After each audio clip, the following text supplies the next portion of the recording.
What is up, guys?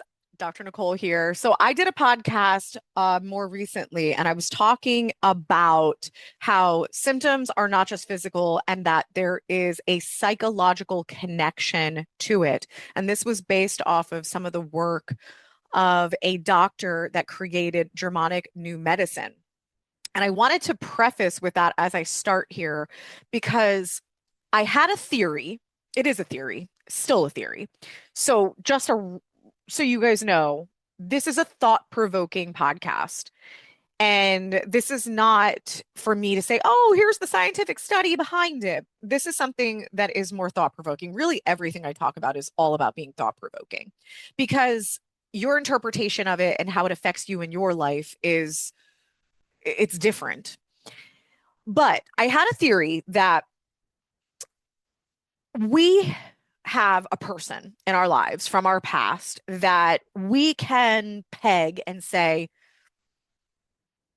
they caused problems for me. And sometimes it's a parent. We have one parent that we're like, he was a jerk or she was never around. And sometimes it was a distant family member. It was one friend who we felt like betrayed us, abandoned us, etc. And we have a person that, we have an emotional charge towards because of how we perceive how they affected us or what they did to us in our lives. And I find that especially when it comes to the parent situation, that the parent that we peg as the problem is not really the root of the programs that hold us back. Whoo! Yeah, we're going to go there. So, this is really interesting. I'm going to tell you that some scientific stuff first.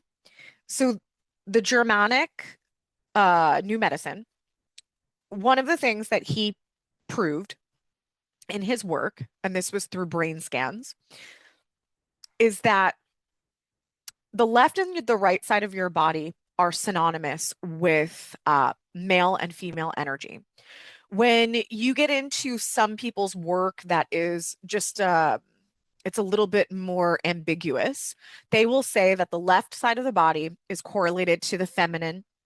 So this could be correlated to your feminine. It could be correlated to females in your life, feminine energy in your life, your mom. And then they say the right side of the body is more masculine. And this was rooted on the left and right brain hemispheres and how they operate.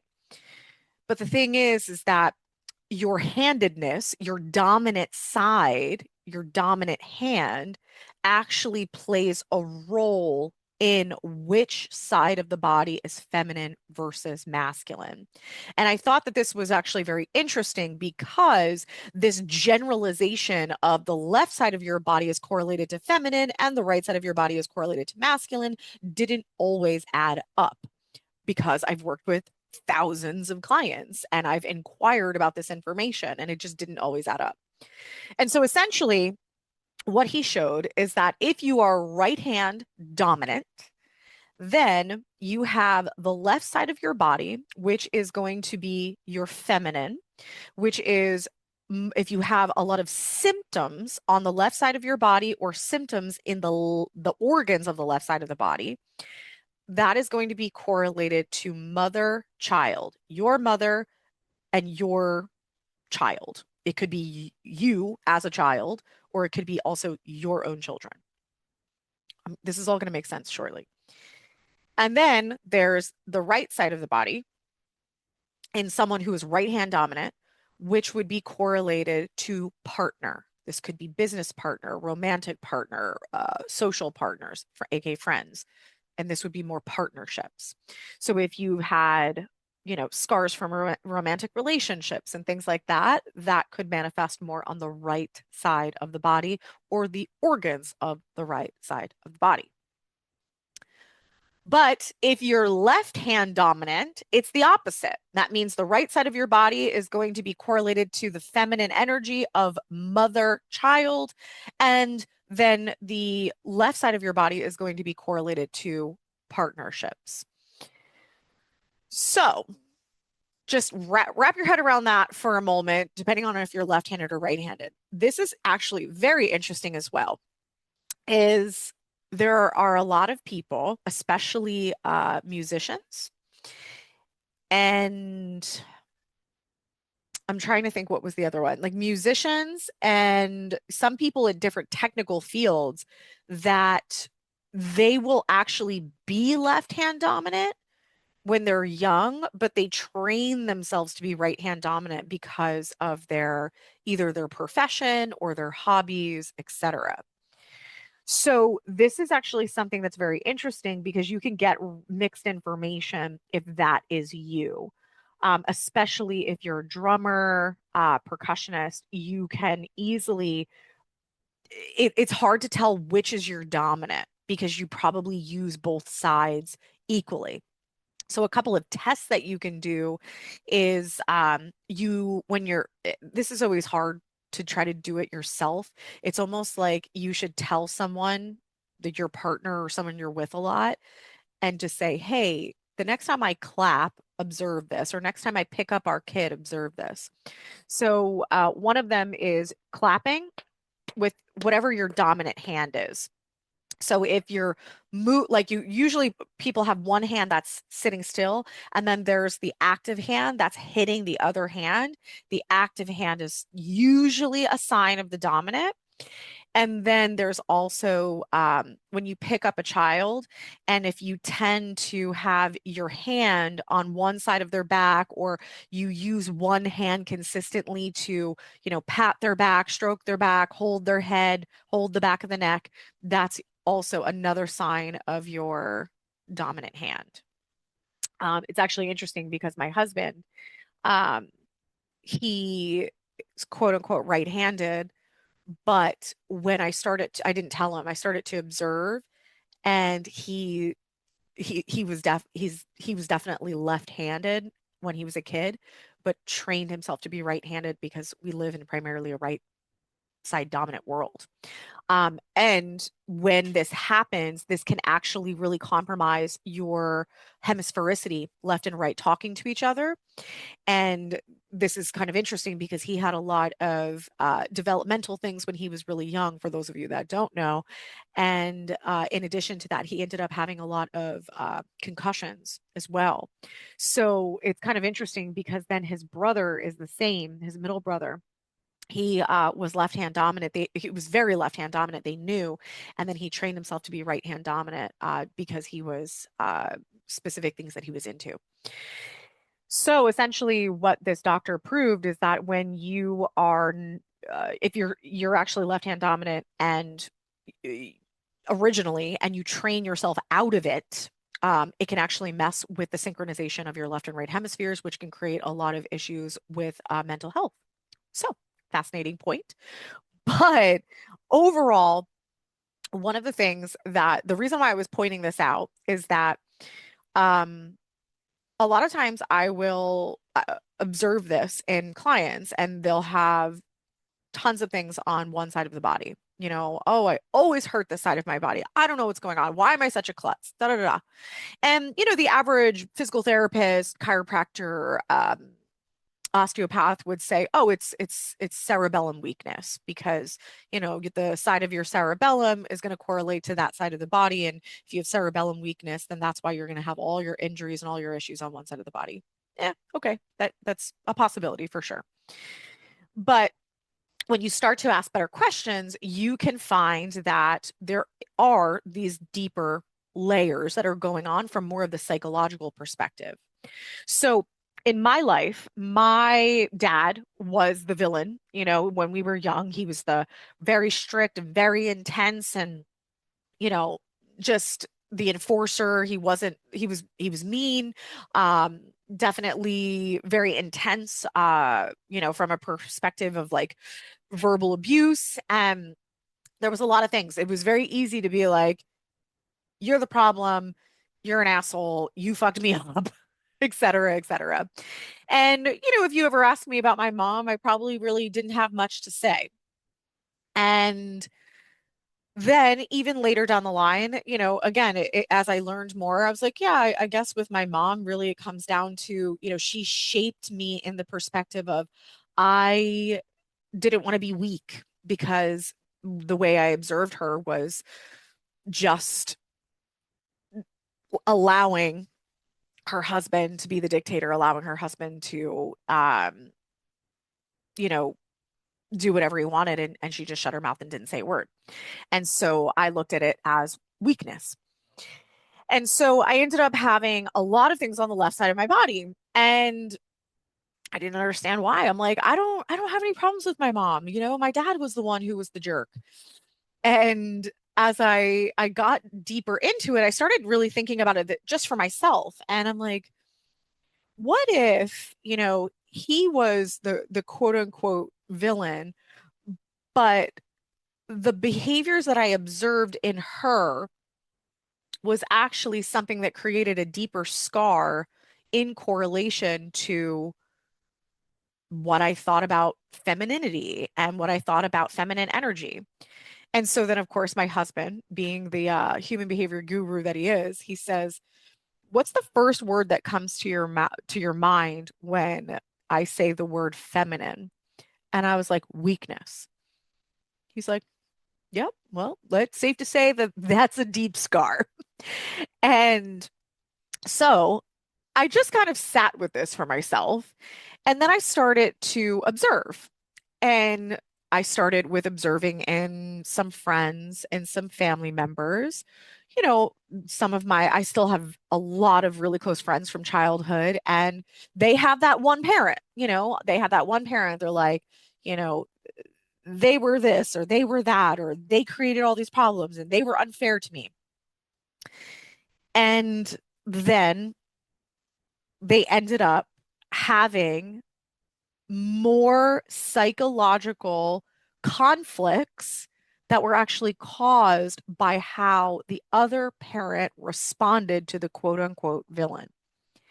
And of course, then I continued these observations and correlations into the clinical practice. So the main thing that I'm bringing to your attention today is one, do you have more things going on one side of your body? Do you have more issues on the left, more issues on the right? And depending on your handedness, your dominant hand, which is that correlated to? Is that correlated to mother, child, feminine, or is that correlated to more of partnerships? And from there, start to think. Start to think and open your eyes and open your perception to possibilities. And if it is a parent that you deem as, they were the villain or they were the jerk or, they did this to me, they did that to me, is it actually the other parent's response or lack of response, the one that has created some of the programs in your life and in your mind that are holding you back? Because this idea that women or femininity was weak kept me, it was a driver, it was a motivator to become a successful businesswoman. But it also was, I don't need you, I don't need anyone, I don't need a man. And there was a lot of ways that it was holding me back in my life. And then really the biggest thing is that I was doing things and checking things off a list, but I didn't fully have my power as a woman because I thought being feminine was a sign of weakness. So I was trying to be more like a man. This is one of the reasons why I started a family late in life. This is one of the reasons why I used to say I'm never getting married, I'm never having kids. Um, there was a lot of ways that it was holding me back. And you don't know what you don't know in the moment. It served me for a period of time. It served me to allow me to create something that people couldn't take away from me, to allow me to reach a quote unquote level of success. I'm saying quote unquote because I think our definition of success changes as we grow, as we age, as we evolve. And so my version of success, what it was 10 years ago with, build a business and have all of these, things on the outside, these superficial things, that is not what I classify as success now. I classify success as freedom and relationships and connections. That's what I classify as success and wealth. If I don't have my freedom, if I don't have connections, network, relationships, family, what do I really have?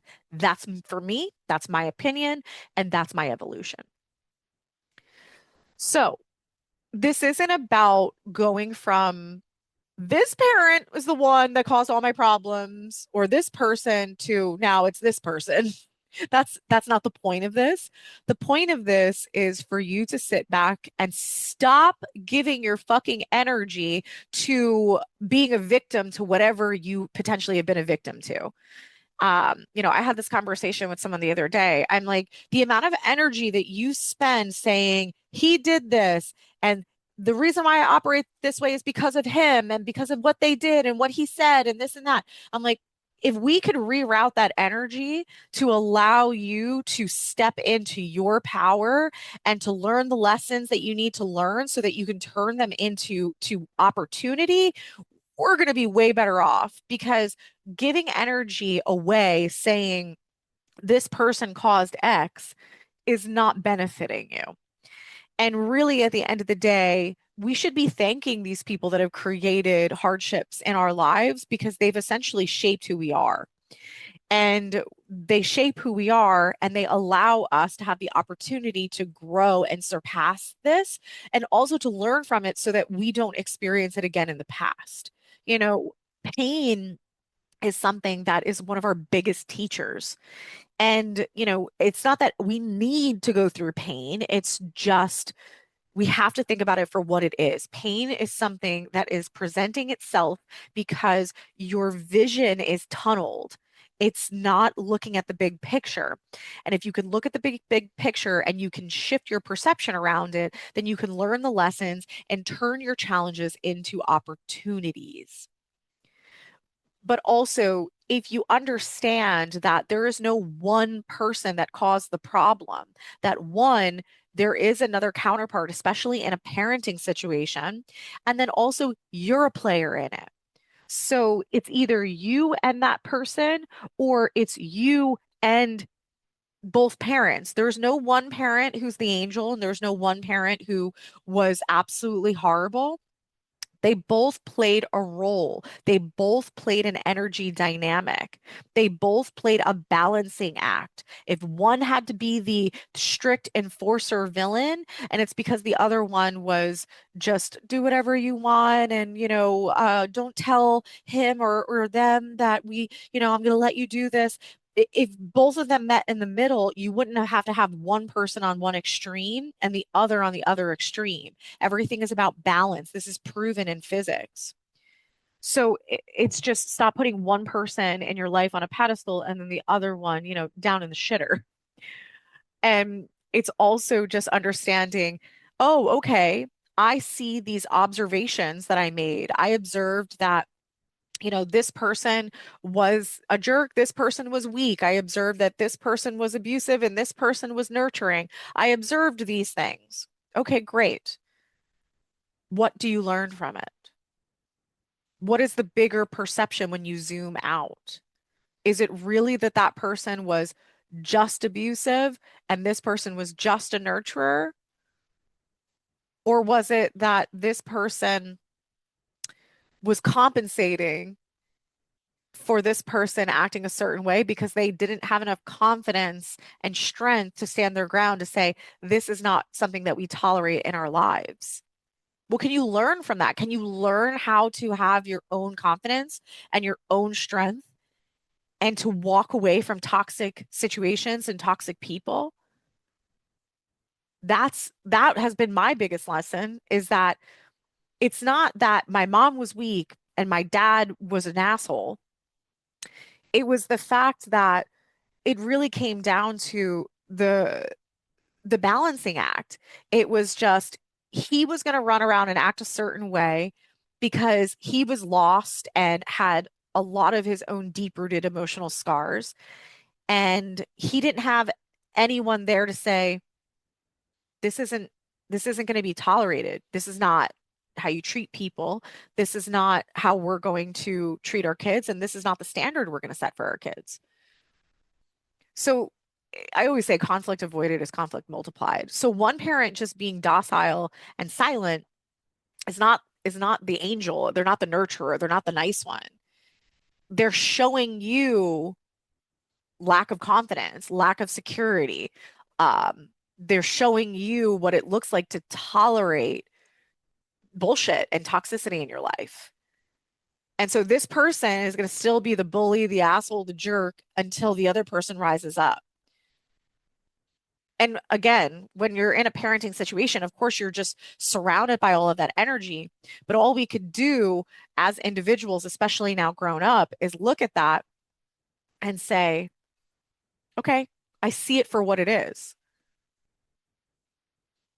but that's not what I'm going to do anymore. And chances are we all have toxic people in our lives right now because we've learned that it's okay to tolerate it through behaviors like this. So, what are you going to do about it? Are you going to change it? Are you going to raise your level of tolerance? This is a question that I ask myself and I bring to my meeting with my husband every single week. And we do a check-in. What did you tolerate last week? And how are you raising your level of tolerance this week? And so this isn't just about him and I. This is just generally like, what did I tolerate in my personal life? What did I tolerate in my business? What did I tolerate in my mental health? What did I tolerate in my relationship? What did I tolerate in my friendships? What did I tolerate in general? And how am I raising my level of tolerance? Because guess what? You get to be the driver of your life. So if there's things about your life that you don't like, it's up to you to change it. Nobody's changing it for you. No one cares. Like, not to say that in a mean way, but no one's coming to save you. No one's coming to sit you down and say, we're gonna change this. Like, it is up to you. And the quality of your life is dictated by how hard the decisions are that you can make confidently. This is something that you hear a lot in business is so the most successful companies are ran by the CEOs that have the ability to make hard decisions every single day. But this isn't just about CEOs. This is about people.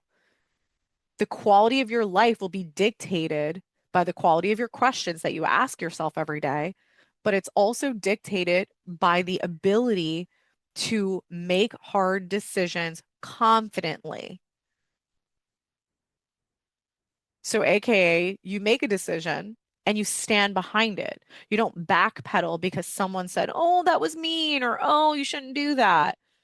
You have the ability to make the decision and stand behind it confidently and of course with humility.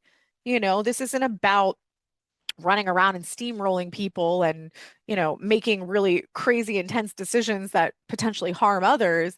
This is just about making a decision boldly that's going to allow you to be who you want to be, live the life you want to live, and then of course doing it in the most humble way possible. Um, but at the root of all of it is it's all about confidence.